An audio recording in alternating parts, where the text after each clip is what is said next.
Ladies and gentlemen, welcome back once again to Samuel Adams Returns. Those Anti-Federalists, they absolutely did. They absolutely got it right. And this is Tom the Bullish, your host, and I am so delighted to be back with you today after this most exciting week.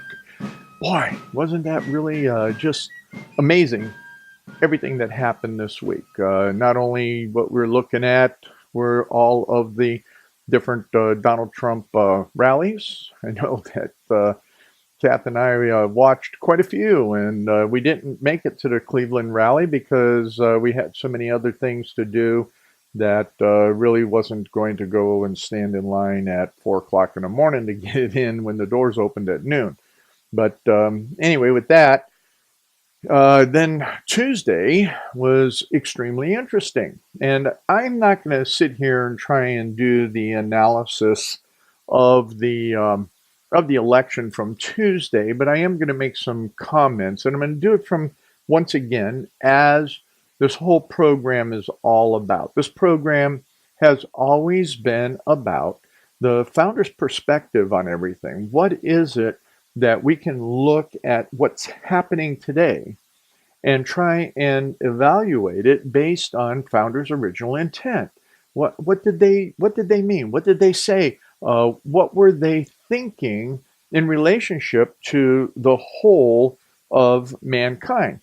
And there's a lot that is, well, I don't know, as always, as you have already been seeing, and those that received the promo, that there is a list of references that you can go to. And one of the things I think is going to be interesting and kind of fun, I'm not finished working on it yet because I think it takes, I'm waiting for the stats. It takes quite a bit to digest statistically what happened in respect to who voted, what was the impact of that various vote. Some people are coming out and saying, well, the millennials had a big impact, all of the young people. And I will comment, and this is where my commentary is going to start, and we're going to drive to a couple of results. But something that I wanted to bring out is that the founders absolutely had it correct. And they had it correct in the essence that if we even look at from the Founders Constitution, as you well know, that's a primary resource for me right here, is these volumes of the Founders Constitution. You can find that online. And the link is there for you to look at in the references. But the point is that Article 3, Section 1, in that discussion, Alexander Hamilton in Federalist number 78 talks to the idea of Independence Hall home and what was going on at that period of time. And Hamilton in Federalist number 6 in particular, what I wanted to get to was the idea that things are all about, and the particulars are around designing men who stand ready to advocate the paradox of perpetual peace between the United States and dismember and alienate from each other. The paradox that we saw this week in particular was that the founders always talked about a constitutional republic. And when we look at the Democrats retaking the House of Representatives, if you will, is that they didn't win by a large margin, but they are the majority now, once again, in the House. But with that, when we look at what returned to the House, is the paradox of constitutionalism versus all of the isms that I talk about in the book.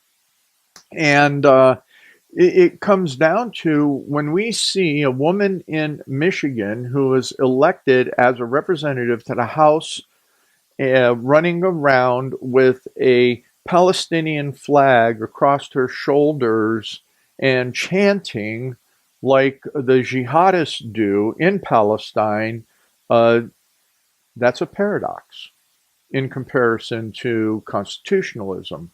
When we see the ideas of jihadists or, well, I won't call them jihadists because we don't know for sure, but when we see the strong Sharia Muslim presence elected in the state of Arizona, one has to wonder what happened with that. When we see Maxine Waters coming out and saying now that they are going to propose the acceptance of Sharia law in America, what that should cause one to absolutely have a great pause. So I don't want to drive on the emotionalism. You know very much that I just don't think, and as I often say, is that there's enough of the political pundits, news people out there that drive on, or whatever you want to call them. I had to step back in my own mind on that one because they're not really news people. No, they're ideologues pushing on insanity, on these evils, because they are evil. My dad comes out and he says, that that the Democrats, now the evil has taken the House over again because the Democrats have given themselves over to evil. And with that is that not trying to drive on the emotionalism of that, but to bring it back to some excellent articles that I found in going way back. And one of them, actually, on the media is back in November of this year, called The Hyena Press by Thomas Sowell. And he talks about the press. He talks about the insanities within the press. He talks about them, claiming their First Amendment proclamations and the right to people to know. But in fact, the press doesn't do anything about the people knowing. What they do is they continuously take, and this is the mainstream media, continuously takes and manipulates everything that they are trying to bring forward from their ideological perspective. And we see that a lot. We see here his article, as Thomas Sowell always is just fabulous. The link is there in the references, both in the promo and on YouTube. So go to the Samuel Adams Returns channel for today's program to see the archive of it. And you can find that archive at samueladamsreturns.net. And the video is embedded right there, as well as the audio of the complete program. So you can find your archive there on this, and all of the references for this program as well. So when you look at these articles, this article in particular, I thought that one was real interesting. And then there was a part 2 to that article also on the Hyena Press. And, Thomas Sowell just knocks it out of the park as he, references this whole idea that the press is just they're out of alignment with reality. They're just not there any longer. They have taken and what do you say? They've caused more problems than they are trying to bring any insight and information. So it's a manipulation of the media, which, once again, there's so many that had predicted that this was going to occur. And when you have people that are running for office that are in the Democrat Party, that like Gillum and others, that were 100% certified and supported by Communist Party USA, you just sit there and you go, wow, what is a paradox? Can we see that in today's environment in relationship to yesterday? Edmund Randolph, to the Speaker of the Virginia House, he talks about here and talking about different things on progress and that, and he was saying that it is better to amend the Constitution while we have the Constitution in our power, while the passions of designing men are not yet enlisted, and while a bare majority of the states may amend, then to wait for the uncertain assent of 3/4 of the states. So at that period of time, that's one of the reasons why there were so many amendments put into place. And what came out was our Bill of Rights, which was not to restrict you or I, but to restrict the federal government. So once again, when we look at the First Amendment, we have to consider that, go read the preamble to it, because we have to consider that what's happened is the courts, and this is why President Trump is just amazing in putting those that are looking at the Constitution in what it has to say as originalists, not necessarily even as those that are trying to discern intent, but as originalists, is to look at and say, there's a lot of designing men and women out there, and we're seeing it. I mean, the Republicans have as many as they do on the Democrat side. So let's slow down on the snapshot as we're getting closer to wrapping up this first segment of the program. And the snapshot for this past week, and the snapshot of the election, and the hate for Donald Trump was well said in a couple of other articles that I've read this week. It's not even about right or left. And this was out of the Federalist. I think that those folks are doing a fabulous job. It's not even about right or left. What it is about is power. And that is exactly what the founders, and the Anti-Federalists in particular, were talking about, was that there would always be, because there has always been, power mongers. And what we have had power mongers in control of our federal government for many, many decades. Many decades.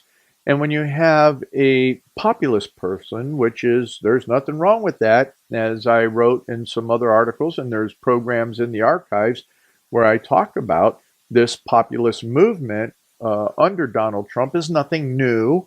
Yes, he talks about it being the greatest movement in our history. Well, the greatest movement in our history was what the founders did at the time of the American Revolution. And Edmund Burke, not Edmund Randolph, but Edmund Burke at the House of Parliament, as I've read to you before, actually called what happened during the American Revolution a populist movement. A populist movement.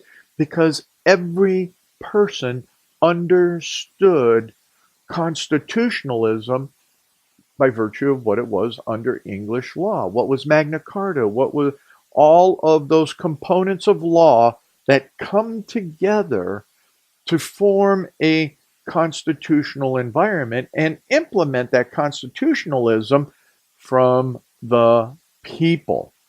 And it is all about the populist movement is the people. So I think the greatest thing that is happening in this environment and with Donald Trump is exactly what he says. He reaches out and he says, this movement is yours. It's all about you. And that's what populist is. It's the people.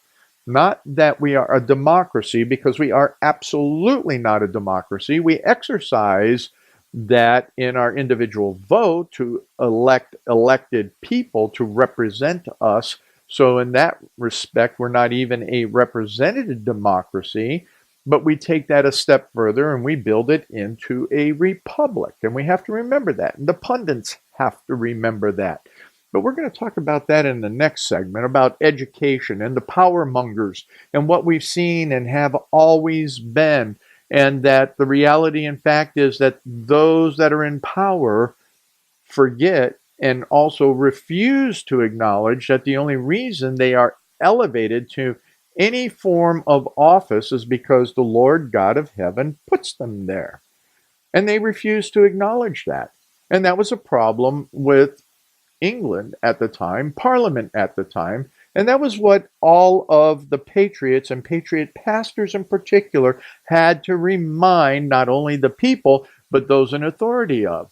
So as we come back for the next segment of Samuel Adams Returns, we always have to remember that the Anti-Federalists, they absolutely got it right.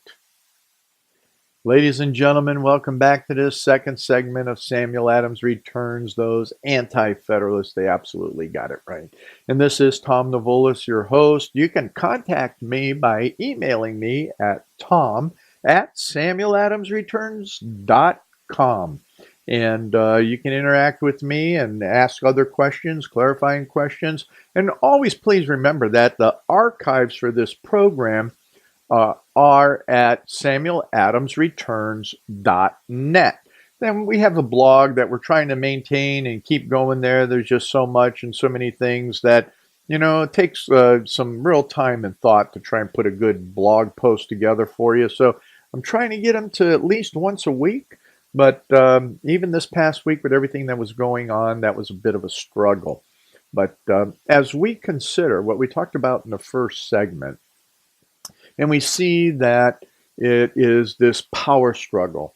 And we see that as for sure we are starting this coming week, we absolutely are going to do a separate a whole piece on the YouTube channel on the pastors, the ministers. It's really called the clergy and the chaplains of the American Revolution. I was trying to think it through instead of going and looking it up, but we'll talk about that in the third segment. The important part on just mentioning that book and why we're doing that is what we're going to talk about now. Is in just a recap from the last segment, is that we have seen from this election on this past Tuesday in this midterm that we have just socialist, straight up communist, jihadist, pro-Palestinian, pro-illegal immigration, pro-lawbreakers, in my opinion, that are elected into Congress. Now, there were many writings about this, and quite frankly, this is what I call the Kozak effect, and Sobolov also wrote about it in the 54, 56, 57 Communist Congress, that the way to take over a country is to take and get people elected that will destroy the inner workings of that government. And that's what happened in Czechoslovakia. That's the Kozak effect that I talk about, and I've talked about in other programs, is that the communists didn't have to lift a finger with any rifles or go in there in any other manner than taking and getting people elected to the central government. And the central government at that time happened to be a parliamentary form of government, which this Tuesday, we have to absolutely say that the Constitution worked. Ladies and gentlemen, the Constitution worked. The House changed phenomenally, and the House changed with many radical Democrats that are radicalized not only in just the, I'll just say it flat out. They're radicalized as Marxists, neo-Marxists, and jihadists. Flat out. There's just no question about it, because now that they're running around and dancing with the flag over their shoulders and all of that, you know who they are. Well, the sad part about that is that those that elected them, and this is the other part of the Kozak plan and what the communists said and Sobolov said and what they wrote all during those periods of the 50s in particular, were that the educational system was a means and mechanism by which you change that power structure. So what has happened is that these millennials and those that voted in college, because the Democrats went and really went to the universities, and because there are so many ideologically bent and corrupted teachers in those universities that do not believe in the constitutionalism as intended by the founders, they manipulated the minds of these people such that, bingo, you got the vote that you got. Now, I'm going to statistically show that when I have the opportunity to get those numbers, which haven't fully come out of all of the election offices yet, but they're out there, and the numbers are out there. And I'm certain, absolutely certain, that there's some really smart people that are statisticians and whoever else in the mainstream academic Republican conservative movement that may come up with it sooner, faster, and better than I ever will. But I'm going to bring it out and I'll get it up on the blog, or at least I'll reference these other folks in relationship to that. But right away, the other, yesterday, I believe it was, what came out, fabulous article, was November 6th. Holy smokes, it came out right there on election day. Was this article by a Stella Morabito. Stella Morabito, she writes for The Federalist, and the article that came out is, "In an America this ignorant, it's no wonder we struggle to be free." And the subtitle there is, "Too many Americans don't really know what our rights and freedoms mean." Ladies and gentlemen, that's what I've been talking about for years. That's what this program's all about. That's why I go back to historical perspectives. And, just some of the things here. I thought she wrote a fabulous article, and I wanted to ensure that I shared it with you, especially in this segment, because it comes down to that. This education, as I already mentioned, is so corrupted, is that, in my personal opinion, and I doubt that we'll ever be able to do it, is that I would be defunding at the state level all the state universities because the majority of them are subversive. And I would be demanding that the universities return to what they should be returning to, as the primary objectives of science, fundamental correct arts, language, and those sciences necessary and mathematics necessary to really help us develop as a economic power, as an intellectual power, but do it with some moral guidance, as well as get rid of all of these subversive programs. I'm sorry, I just flat out how it should be. And will that ever happen? I don't know. Not in my lifetime, I don't think. I don't think, because we don't, as a population, have the intestinal fortitude to do it. And academics are looked upon as the wonder people of the world. I mean, Thomas Sowell talks about that in his book, in the Intelligentsia. I mean, he just slams on academics left and right, and appropriately so. They're in their own echo chamber, but then government officials and all of that call on the academics because they think they're so much smarter than you and I. But I guarantee you, as Donald Trump says, and he says it so true, is that the deplorables out there are smarter, super smart, super more intelligent than all the academics and all the universities that are turning out a bunch of ideological, what are they, minions? Yeah, the little yellow guys with the things. I think it's just hilarious. I love the minions. And that's what we are turning out in our universities, instead of people that have a capacity to think in a moral fashion. And we'll talk about that in the third segment when we talk about the clergy and chaplains of the revolution. Now, back to Stella here. Americans are suffering from a knowledge gap about what America freedom is about, and it's one of the most important underlying factors in what divides America today, without question.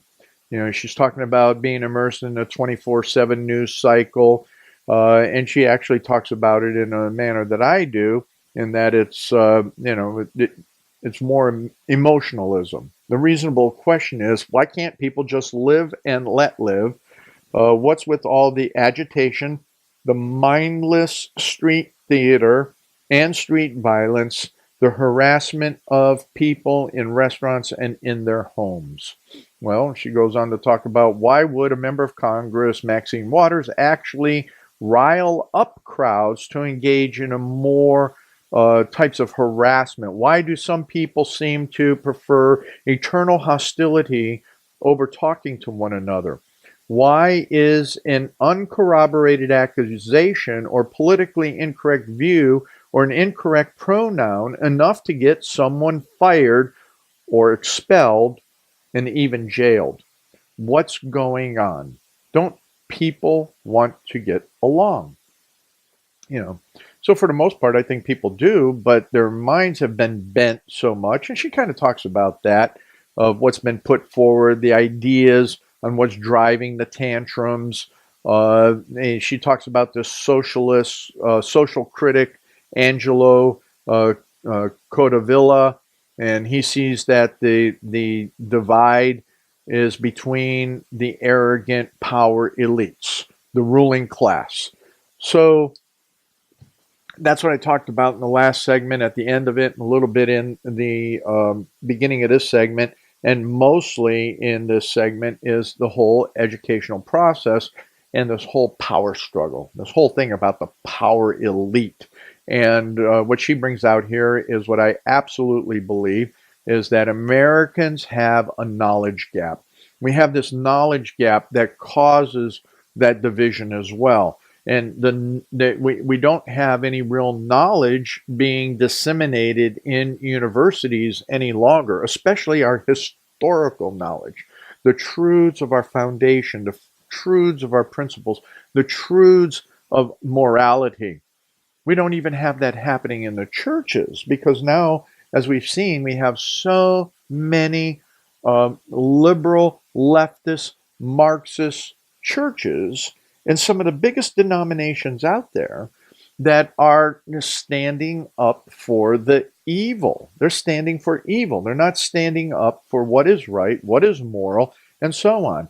So a student with a good grasp of history could easily put the Constitution into context and understand that it gave birth to a republic unlike any that ever existed on the face of the earth. Wow.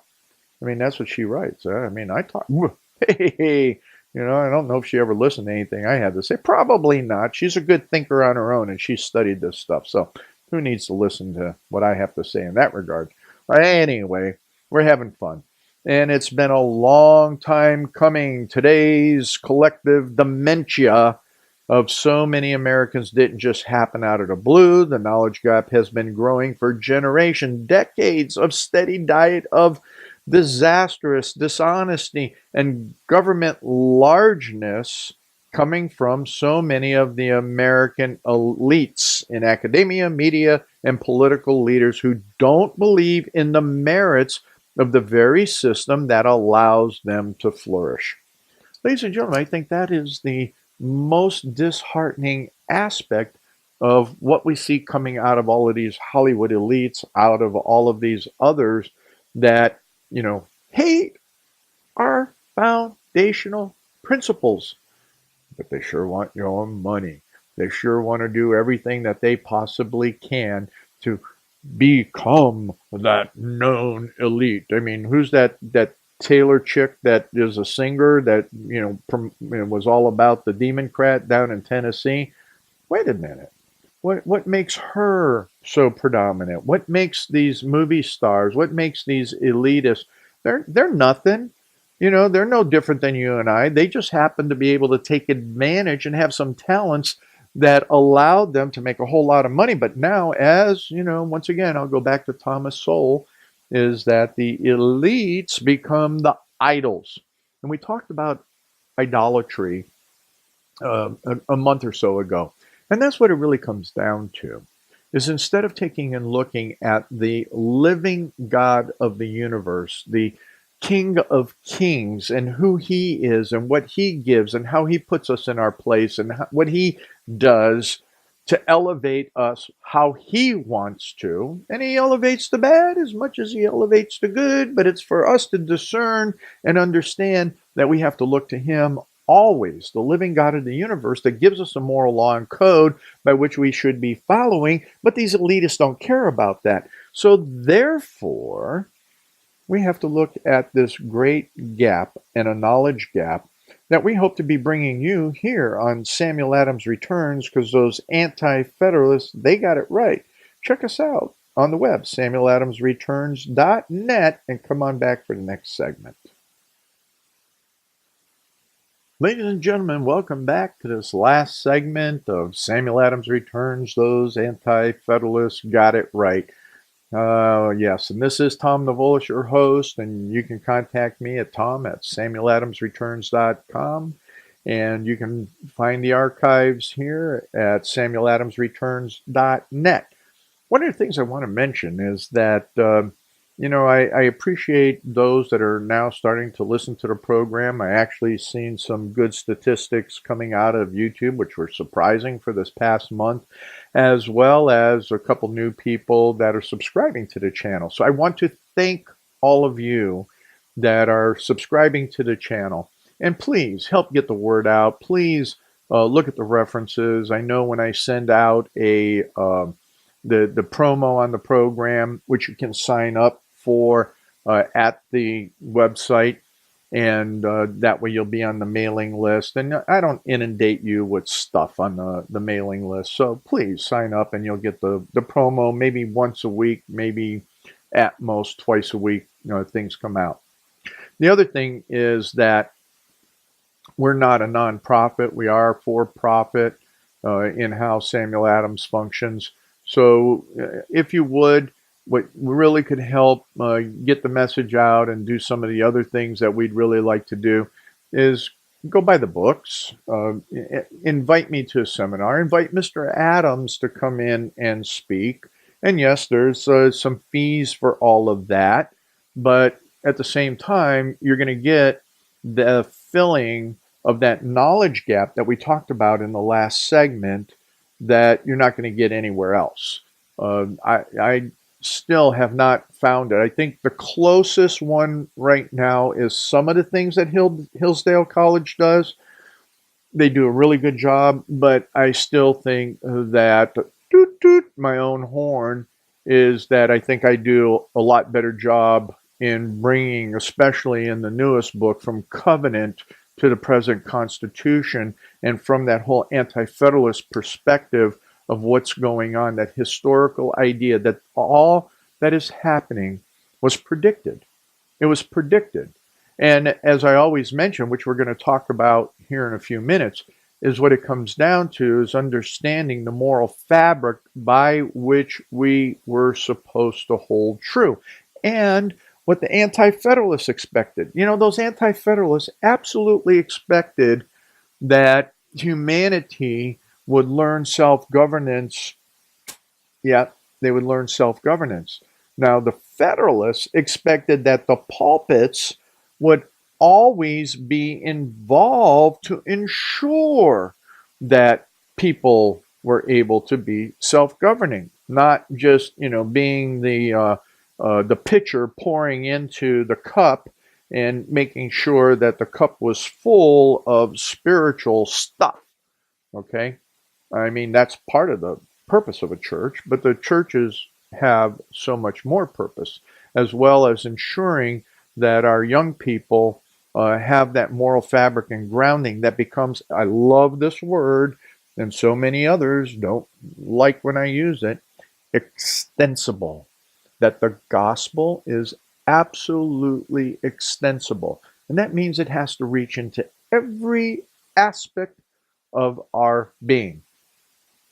So the Federalists kind of expected that would be there. The Anti-Federalists, Sam Adams, and a number of the others went, well, we're not so sure that pastors are going to do their job, which today we see that because within the context of so many of the big denominations, as I mentioned in the last segment, they're off. They're off. They can't even follow the basics of the Ten Commandments, the moral law. They've just gone off into all sorts of wacky ideologies and their trumped up theology and so on and so forth. So anyway, the fundamental is self-governance. And what we're seeing with Antifa, what we see with all of the Democrats, what we see with so many of these various ideologies of the left, is they have no capacity for self-governance. Well, what's self-governance? What in the world is that anyway? Well, interestingly, I wanted to pull a couple things here, and we'll get to real briefly what we're going to do with the clergy and all about those chaplains. But back in July 1st, 1998, July 1st, 1999, Hoover Institute put out a interesting article, a policy review from the Hoover Institution back in 98 on what is self-government, including self-governance. Families, congregations, civic associations are America's schools of liberty. Progressivism threatens them all. Whoa, 1998. We have the fundamentals, families, congregations. What did I just talk? Wait a minute. Wait, whoa, 1998. I thought I just said that the Federalists and Anti-Federalists had this conversation back in the 17. What? 17? What? No. Let me think about this a little bit more. It was a conversation that the Puritans were having in 1648. Oh, no. Let me go back a little bit. Wait a minute. Wasn't it something that was going on and the conversations that were being held in 1548? Ladies and gentlemen, there's nothing new under the sun. The conversation is always there. It goes back to the first segment and what we talked about in the second segment. It's always about power. And we have to, if you look then at the biblical truth, and I got a new Bible here. When did we get that, Kath? About 3 or 4 weeks ago, a month ago, we got a couple new Bibles because ours are all lined up, and I and Kath particularly like the John Maxwell Leadership Bible because he kind of interweaves a lot of all of the stuff that he did in his years of doing stuff with leadership. And Kath and I met John Maxwell when he was still a young pup before he got famous. But the point of that being is that I'm starting from Genesis. I can use my other Bible that's all tabbed up, marked up, and all of that to reference some other things. But in starting from Genesis, in understanding just the fundamentals of creation, understanding the fundamentals of humanity, and I'm just finishing up with Noah and the door of the ark being opened and some of the covenant promises that were made after all the animals were allowed out. There is nothing new in relationship to man because of the fall of Adam and Eve out of grace before the living God. And so when we look at government, and we have to look at it from everything that the reformers talked about and everything that our founders looked at when it comes to the aspects of what is natural law, people go into all of these definitions, and I've read so much on the pros and the cons and the religious thing, and this pastor says this, and this theologian says that, and all of these different things about what's natural law, and all the philosophers, and what's natural law. It's real simple. Natural law is real simple. Natural law fundamentally comes down to the law of God. And in that purposeful state of natural law, if we're individuals, we're going to be wackos on your own. If you tell me that you don't do something wrong sometime during the day, something, you're a liar.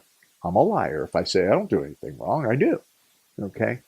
So it's a moral code upon which we have to self-govern with. And that's where it is. And we need these guiding elements. We need families. We need congregations. We need certain civic associations. But this whole policy paper, it's there. It's in the references. You can go look at it. And quite frankly, we're a mess without it. Wikipedia, very simply, that I'll give you that. Self-governance is an abstract concept that applies to several scales of organization. It may refer to personal conduct or family units, but more commonly refers to larger scale activities. Well, I will take and disagree, and I mean, this is a good reference as well, but it really has to start with you, it has to start with me, and it has only then by virtue of what is in what I'm going to mention now and what we're going to dig into as we look at the revolution and the clergy and chaplains, the chaplains and clergy of the revolution. This is something that we'll get going on next week because I think it's extremely critical. It gets down into the discourse and understanding to bridge that gap. Now, I don't expect that we're going to see a lot of the those that were so convinced to vote for the jihadists and what's her name, Ocho, the bug-eyed gal in New York, or even the bug-eyed maniac Adam Schiff, or whatever other communists, Gillum, and all of the others out there. I don't know that I'm going to be able to reach them, but what I'm going to do, and the intent of doing what I'm going to do next week, is to go through this series because in that whole aspect of self-governance from that policy paper from the Hoover Institute, I do not think the congregations are fulfilling their duty to you and I, and the pastors aren't fulfilling part of their duty to the churches. I just don't believe that they are. I've said that for 30 plus years, but what we're going to do is we're going to go through this in that this was put together and this whole book was put together in 1864. So here you have it, almost 80 years after the Constitution, almost 100 years after the Constitution went into effect. I mean, not into effect, but was bringing forward, because what was it, in 1787 is when the Continental Congress went in. But the preface in this is in writing the biographies of the chaplains and clergy, men who bore a prominent part in our revolutionary struggle, I have thought proper to devote a few pages at the outset to the influence of the pulpit as an institution. That's very, very important, that the pulpit is an institution. It goes back to the congregation. It ties into that whole piece that I was mentioning about the policy paper from the Hoover Institute, and what does it mean to understand that self-governance. In New England especially, which inaugurated the rebellion and on which fell so heavily the burden of carrying it forward, the pulpit was a recognized power in the state, and its aid formally and earnestly invoked. Ladies and gentlemen, we're going to get into this. I'm going to actually not do just an analysis on this, but I'm going to read it, because I don't think that people will necessarily read it themselves. And I think that the words are eternal. The words are there because they come from the Word of God, as much as how the lives of these people impacted that time. So when we talk about this populist movement that Donald Trump is saying is being returned to you, returning government to you, I think it's very important for us to understand what that means.